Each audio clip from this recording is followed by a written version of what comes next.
আজ ৩১শে ডিসেম্বর ২০২৪ সালের শেষ দিন।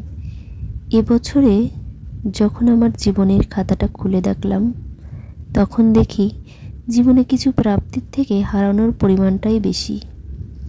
২০২৪ সাল আমার জীবনে সারা জীবন স্মরণীয় হয়ে থাকবে, কারণ ২০২৪ সালে আমি জীবনে এমন এমন কিছু দেখেছি, শুনেছি, পেয়েছি যেটা আমি কখনোই ভুলতে পারবো না।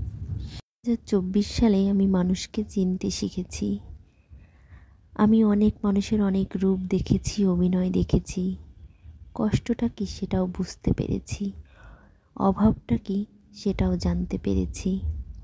এরই মধ্যে আবার অনেক প্রিয়জনকেও হারিয়েছি। আমার জীবনের প্রিয় একজন মানুষ আমার জ্যাঠামশাই, যাকে আমি এই বছরেই হারিয়েছি। আরও অনেক মানুষকেই আমি হারিয়েছি। সারা জীবনে যতটুকু না সুখ পেয়েছি, এই বছরে আমি তার থেকে দ্বিগুণ কষ্ট পেয়েছি।